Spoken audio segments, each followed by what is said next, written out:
The church was nearly empty when Harriet Vane took her seat in the third pew on a grey Sunday morning in late September of 1831.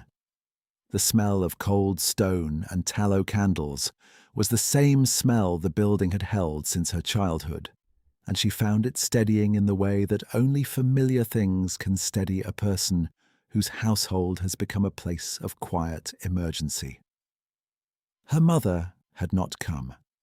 Her mother had remained at Vane Hall to receive Sir Phineas Drummond, which was itself a message, though Lady Cecilia had not troubled to frame it as one. She had only said, at breakfast, that Harriet might as well go and that one of them ought to be seen at service, and had returned her attention to the correspondence on the table without waiting for an answer.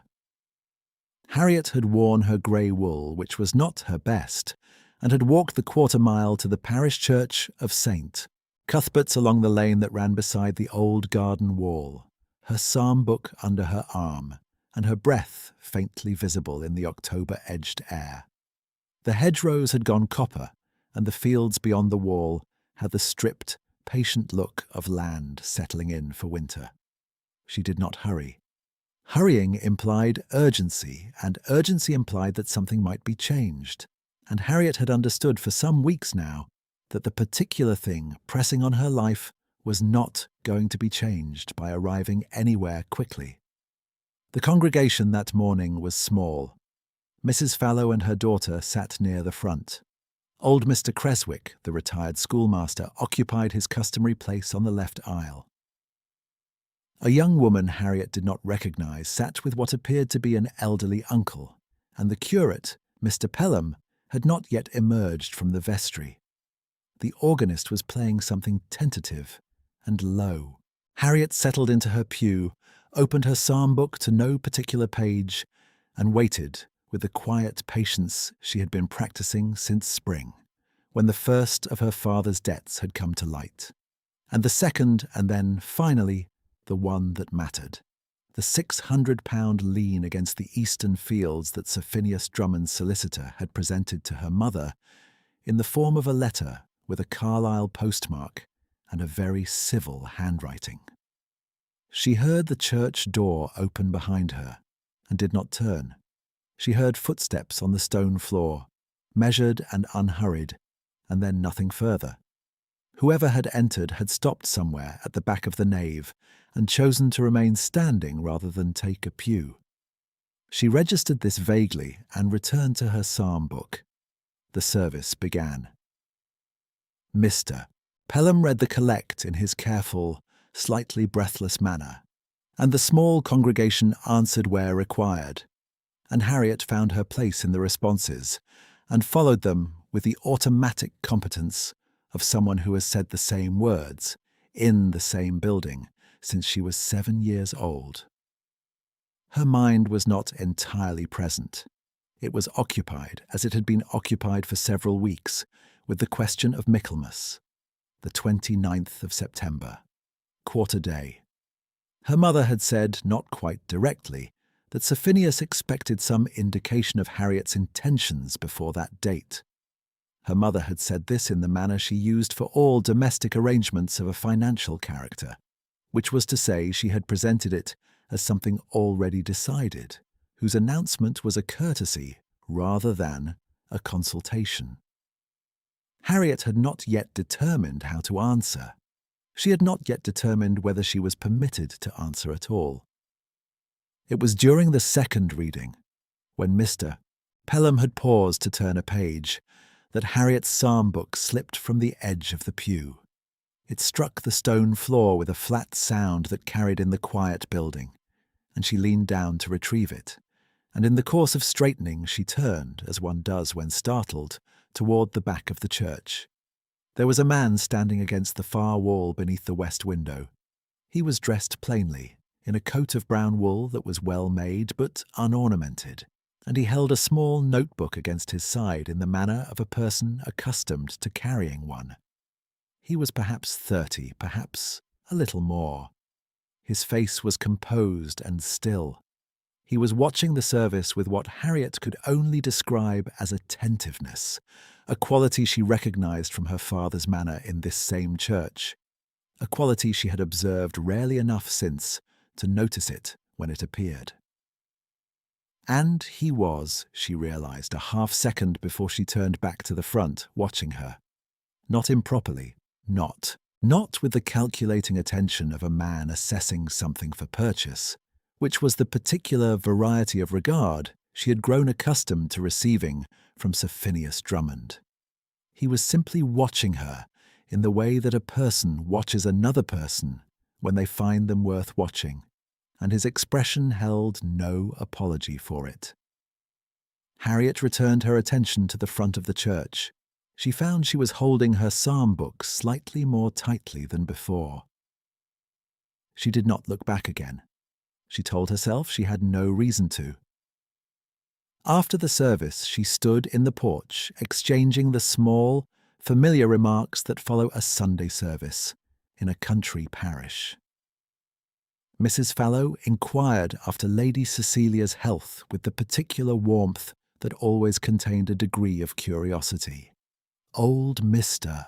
Creswick told Harriet that she had her father's good sense, which was the compliment he gave her every week, and which she received with the same brief warmth every week, because it was true, and because it cost him something to say it. Mr. Pelham sorted papers in the porch doorway and exchanged a nod with the man from the back of the church, who was now examining the handwritten register mounted beside the door, running one finger slowly along a column of names as though verifying something. Harriet was on the point of leaving when he looked up. "I beg your pardon," he said. His voice was even, unhurried, and had the quality of a person who had been taught to speak in rooms where care was required. "You would know this parish. Is the register here the only complete one, or are there earlier volumes held elsewhere?" Harriet considered the question. It was, she noticed, a genuine question rather than a prelude to something else. "The vestry holds the bound registers from 1700 onward," she said. "The older loose records were transferred to the chapter house in Carlisle some years ago. Mr. Pelham would know the precise date." The man glanced at the register, then at her. "Thank you. I am cataloguing the parish holdings for the Antiquarian Society, and the gap before 1700 is exactly the one that concerns me." "Then Carlisle is your answer," she said, and prepared to go.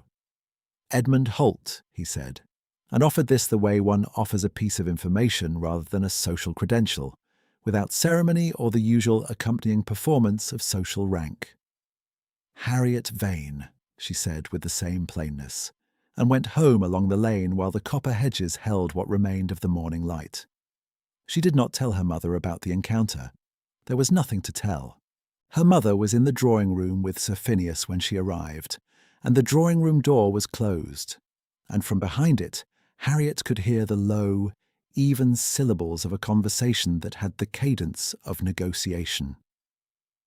She went upstairs and changed out of her grey wool and stood at the window of her room for a little while, looking out over the eastern fields, where the stripped autumn light lay flat and honest across the ground that her father's debt had put at risk.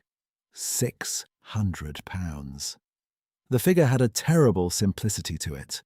Not a ruinous sum by the measure of some estates, but against the Vane estate as it now stood, with the roof of the south wing requiring attention and the winter quarters' household expenses already calculated to the last shilling, it was enough.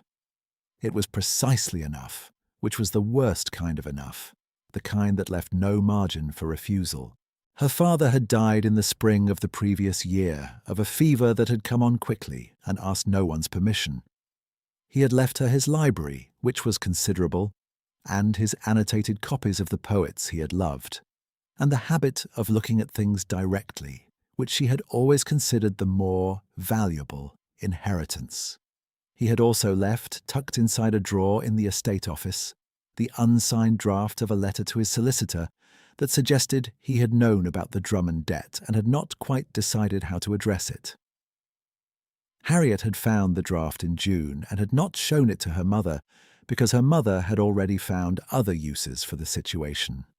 She did not dwell on this. Dwelling was a form of inaction, and she had enough of that forced upon her by circumstance without volunteering for more. The following Thursday she walked to the lending library in the village of Creswick Hollow, which was managed by a woman named Mrs. Parr, who kept the holdings in a state of disciplined organization that Harriet found deeply restful. She had returned a volume of Gilpin's picturesque observations and was standing at the shelf considering what to take next when she heard the bell above the door. Edmund Holt came in, shaking a light mist from his coat, and went directly to the section near the window where Mrs. Parr kept the local history materials. He did not see Harriet immediately, and she did not announce herself, and she watched him for a moment in the way one watches someone who does not know they are being watched. He moved with the same unhurried exactness she had observed in the church. He pulled a slim volume from the shelf, looked at its spine, replaced it, pulled a second, and seemed to find what he wanted. Then he looked up and saw her across the room and said simply, "Miss Vane," without surprise, as though people he had met once before turned up regularly in the places he went. "Mr. Holt," she said. He carried his book to the reading table and sat down. She chose, for no particular reason she cared to examine closely, the chair at the opposite end of the same table, rather than one of the chairs near the hearth. Mrs. Parr moved quietly among the shelves. The fire settled. Outside, the mist had thickened to rain. "Are the parish records in Carlisle what you expected?" she asked. "More than I expected," he said, looking at the page in front of him. "The Westmoreland records are unusually complete for the 17th century. Most parishes lost the early registers to flood or fire or simple inattention." He paused. "Your family is in the St. Cuthbert's registers from the 1690s. "My father would have been pleased to know that," she said. "He was fond of the past." Edmund looked up at her. Not the assessing look of Sir Phineas, which was always measuring something against some internal scale, something quieter. "Was he?" he said. "He believed the past explained things," she said. "That if you understood how something came to be the way it is, you could at least stop being surprised by it." Edmund was quiet for a moment. Then he said, "That is a careful kind of comfort." "Yes," she said. "He was a careful man." She took her book and went home through the rain. She thought about what she had said for the rest of the afternoon, with the mild surprise of a person who finds she has told the truth about something she did not know she felt. Her Aunt Agnes arrived at Vane Hall on the 12th of September. Agnes Holt was her mother's elder sister, widowed some 15 years, and she and Lady Cecilia conducted their relationship with the particular wary civility of two people who know each other too well for pretense and have not agreed to end the pretense. Agnes was plain-spoken without cruelty, which was her best quality, and she saw Harriet clearly, which was the quality Harriet most needed. She arrived with 2 trunks and a casebook of household remedies, and the intention, she said, of staying through Michaelmas, and Lady Cecilia received this information with a smile that did not reach her eyes. Agnes found Harriet in the library on the 2nd day of her stay, sitting at the desk with the estate accounts open and a cold cup of tea beside them. "Your mother tells me the Drummond arrangement is all but settled," Agnes said, setting herself in the worn chair by the window. "My mother says a great many things that are not quite the same as what has been decided," Harriet said. Agnes looked at her. "He is a cold man, Harriet." "I know he is." "Your mother is afraid," Agnes said, not unkindly. "The debt frightens her. I understand that. Fear makes people cruel in very small, very consistent ways." Harriet set down her pen. £600. "I know the figure. She has not asked me, not genuinely. She has informed me." Agnes was quiet. Outside, the garden was losing its last colour. The chrysanthemums gone brown at the edges, the rose hedge stripped back to its winter structure. "What will you do?" Agnes said at last. "I don't know yet," Harriet said, and picked up her pen. And this was the whole of what could be said honestly at that moment. She encountered Edmund again on the 14th of September, near the old garden wall at the eastern edge of the grounds, where the stone was half covered in ivy and the path ran along the field boundary toward the lane. She had not expected to see him there. She had come out for no particular purpose beyond the need for air and the flat grey sky and the smell of turned earth, which was a smell she associated with her father, in a way she had never tried to articulate. He was standing beside the wall with his notebook, looking at something in the stonework. He heard her come and turned without startlement, in the manner of someone who is comfortable in silence. "The estate boundary," he said by way of explanation, gesturing at the wall. "Yes," she said. "My grandfather built the eastern section. The older part runs from before the enclosure." She paused. "You are very thorough." "The landscape is part of the record," he said. "The walls tell you what the registers only imply." She looked at the wall herself, at the weathered irregularity of the older stones and the neater, more uniform character of the newer section. She had walked past it all her life without thinking about it, in quite this way. "What does this one imply?" she asked. He considered.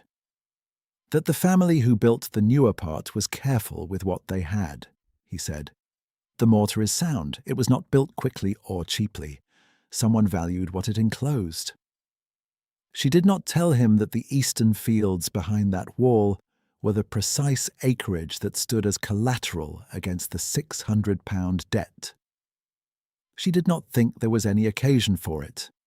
They walked a little way together along the field path, not by design, but by the natural drift of two people going in the same direction, and she found herself telling him about her father's habit of walking this same path in the early mornings, before the household was awake, and how she had sometimes come with him, and how he had named the birds for her, not the Latin names, but the Westmoreland names, the local names that the older farming families used, which were often more accurate about the birds' actual characters. Edmund listened. He did not fill the silences between her sentences with his own observations. He let her words stand, and she noticed this, and found it produced a strange ease in her chest, the ease of not being required to perform, of simply being spoken to as a person who was saying things that were worth hearing. They parted at the lane, and he went toward the village, and she went back to the house, and the afternoon was cold and clear and very still. That evening her mother held a small dinner. Sir Phineas was among the guests, along with a neighbour named Reverend Caldwell and his wife, and a young couple recently arrived in the district whose name Harriet could not quite catch. Sir Phineas sat at her mother's right hand and spoke in the measured tones of a man who has assessed the table and found it satisfactory. He directed perhaps 3 remarks to Harriet over the course of 2 courses, and each was of the variety that required only a monosyllabic answer. And she gave the monosyllabic answers and ate her dinner, and watched the candles burn lower and thought about the old garden wall. He was not a wicked man, she decided. He was something she found harder to forgive than wickedness. He was simply indifferent. He wanted the £600 returned, and her hand in marriage was the mechanism the solicitors had suggested, and he was entirely willing to proceed on that basis. And he had not yet wondered, not even distantly, whether she might have some relation to her own future, beyond the mechanical one he had assigned her. He asked Mrs. Caldwell about the new road near Penrith with the same even attention he had turned on Harriet, which told her everything. She was the last to leave the table. She was clearing a forgotten shawl from one of the chairs when she heard her mother's voice from the corridor that ran behind the dining-room wall, where the passage to the back parlour made a right angle that caught sound from both rooms in certain conditions she had not meant to hear. "She has no objections worth considering," her mother said, and the voice was low and even and certain in the way that people are certain when they have decided something that involves another person without consulting that person.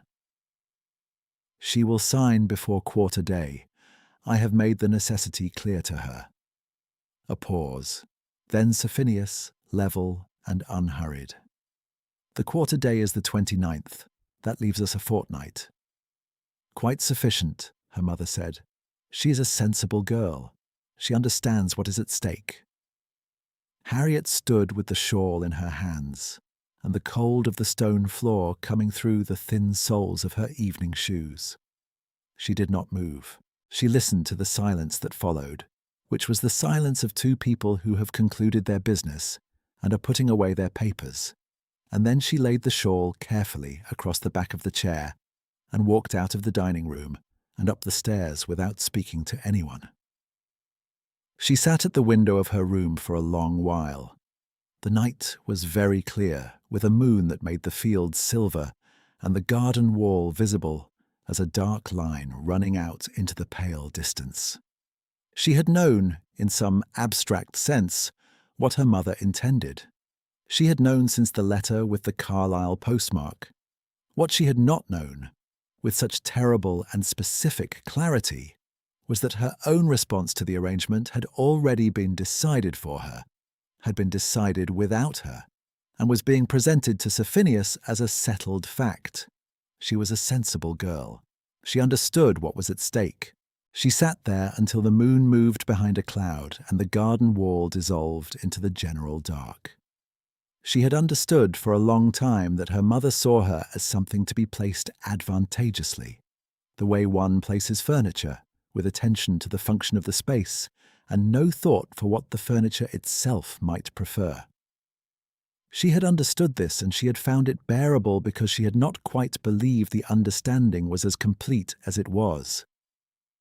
There was a difference between knowing a thing and hearing it spoken in a corridor in that particular tone of voice, the tone of someone concluding a transaction, the tone that leaves no remainder. She thought about her father's annotated Cowper, which sat on the second shelf of the library in its worn blue cover, with his small, neat handwriting in the margins wherever a line had moved him. He had read it every autumn. He had said once that Cowper understood the particular quality of English melancholy better than any other poet, which Harriet had always taken as a compliment to melancholy rather than an observation about the English. She went to the library the following morning before anyone else was downstairs. She took the volume from the shelf and held it for a moment. The cover was soft from years of handling. Several of the pages near the front had been folded at the corners, which her father had done only to passages he returned to, and inside the front cover he had written the year he had bought it, 1808, and his own initials. She opened to the folded pages, one after another, and read what he had underlined and what he had written in the margins beside the underlined passages, which was sometimes a word and sometimes a whole careful sentence in his careful hand. She had not looked at it since he died. She closed it and set it on the desk and went to make the day's correspondence. Edmund came to the wall again on the 17th. She was in the garden when she saw him, standing on the far side of the lane, turning to go, and she called across without thinking, and he came through the gate. They walked the same path as before along the field boundary, and she asked him about the antiquarian work, and he told her about a set of land grants he had found in the chapter house that predated the dissolution and matched nothing currently recorded in the county surveys, which meant either the land had been subsumed into later enclosures without proper notation, or the notation existed somewhere no one had yet looked. He spoke about this with the same even attention he brought to everything, and she found herself genuinely interested, more interested than she had been in anything that had entered her life in the past several months that was not the shape of her own disaster. He asked her at the end of the path whether she was well. The question was simple and direct, and given the same weight as the questions he had asked about the parish registers and the land grants, which was to say, it was a genuine question, not a social formula. "I have had better weeks," she said, which was as much honesty as the situation seemed to ask for. He looked at her, that same attentive look, and did not fill the space with reassurance or advice, or the social equivalent of a helpful hand on the shoulder, which she would have found unbearable. He only said, "I am sorry for it," in a voice that made the words mean what they said. She went back into the house and stood in the library for a moment, and then took the Cowper volume from the desk where she had set it, and went back outside before she could think too carefully about what she was doing. He was still at the gate. She held out the book. "My father's," she said. "He annotated it over 30 years. I would like you to have it." She felt the slight absurdity of what she was saying even as she said it, the disproportionate character of the gift, the way it asked nothing of him but also explained nothing. She did not try to make it make more sense than it did. "He would have liked talking with you," she said, "about the records and the walls and what they imply. You would have suited each other." Edmund looked at the book in her hands. Then he took it. He held it with the same care he brought to the registers in the vestry, and he said nothing for a moment, and she found she did not need him to. "Thank you," he said at last, and meant it in the way people mean things when the words are the full measure of what they intend. She nodded, and went back inside and did not see him again until the morning of the 23rd of September. Her mother had arranged, without consulting Harriet, a small gathering in the drawing room, the kind of gathering that was just large enough to have witnesses without being large enough to attract the notice of the county.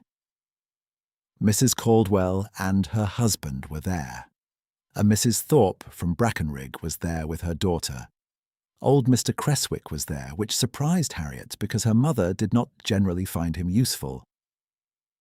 Agnes was there, seated near the window with a cup of tea and the watchful expression she wore when she expected something to happen that she had not been consulted about.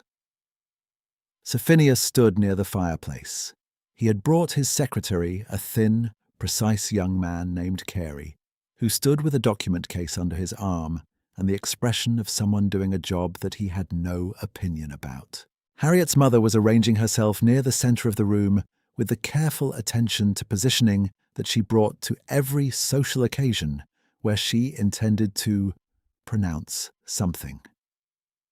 She wore her green morning dress, which was not her best, but was the one she wore when she wanted to suggest that whatever was happening was entirely natural and required no special preparation. Harriet stood near the door. She had not been told what the gathering was for, but she understood, because she had been understanding her mother's arrangements from a long distance for most of her life. Mr. Pelham arrived slightly late, which surprised her. Her mother had invited the curate, which she had not done since the summer, when there had been a question about the church roof subscription. He was dusty from the lane and apologetic, and he came in saying something about having met an acquaintance on the road and been delayed. And then he stopped just inside the drawing-room door and looked at the gathering, and then looked at Harriet, and then looked across the room. Harriet followed his gaze. Edmund was standing near the far window.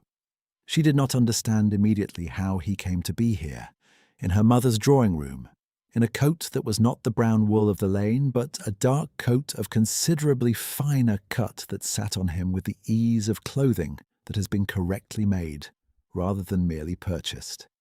He was holding a cup of tea that Mrs. Thorpe must have given him, because Mrs. Thorpe had a habit of giving people tea. He looked exactly like himself, and simultaneously like someone she had not, until this moment, seen.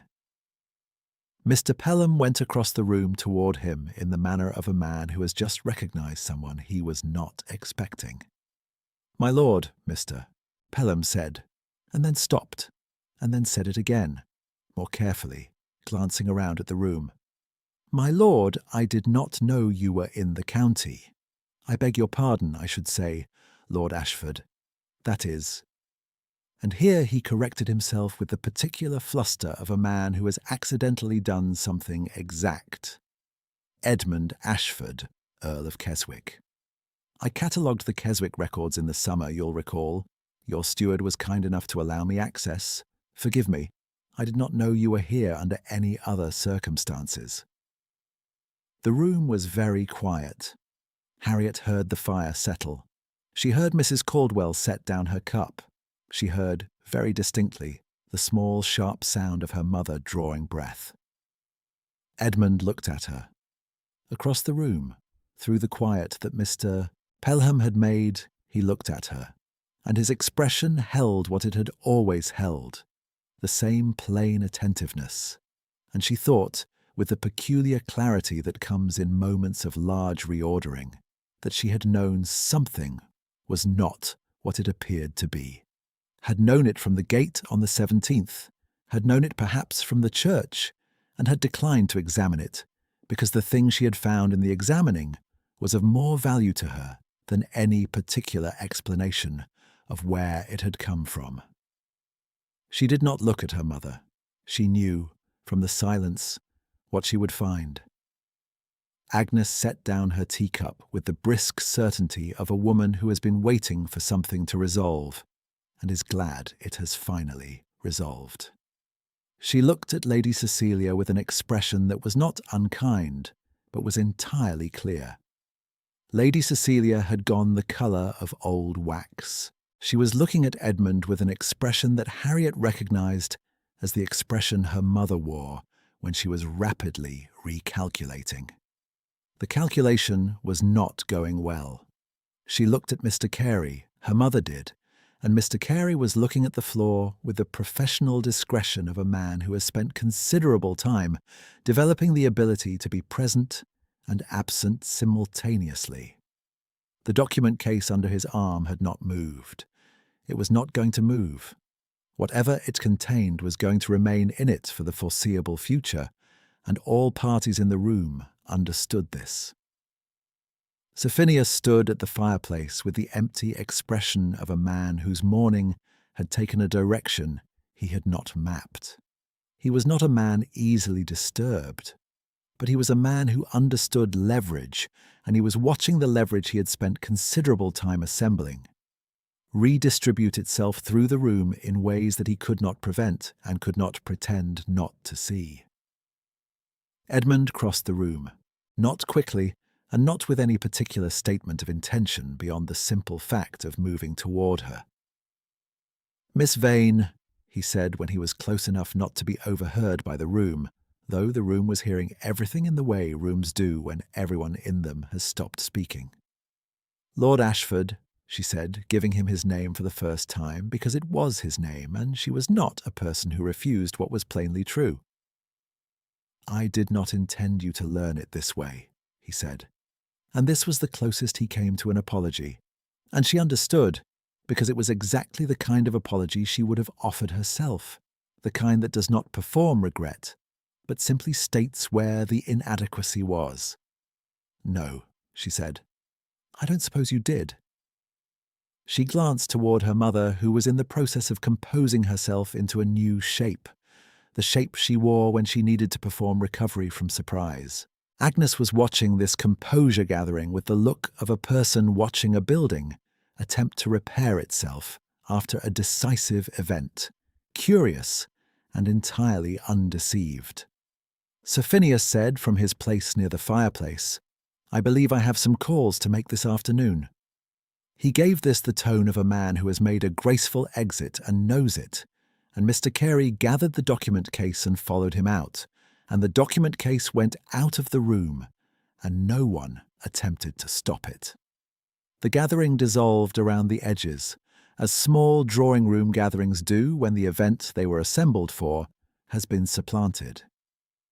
Mrs. Thorpe, who had given Edmund the tea and apparently had no opinion about earls, asked Mrs. Caldwell something about the new assembly rooms in Kendal.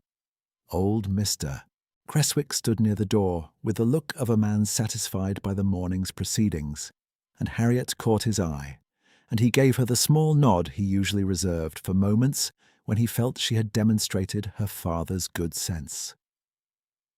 Mr. Pelham took his leave of Edmund with considerably more ceremony than he had arrived with. Lady Cecilia approached her daughter when the room had thinned to only Agnes and Edmund near the window. She said nothing for a long moment.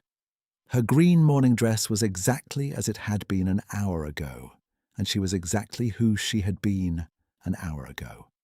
And the room around her was the same drawing room she had arranged, and the witnesses she had assembled for one purpose were still assembled, and all of this was true, and none of it was the same.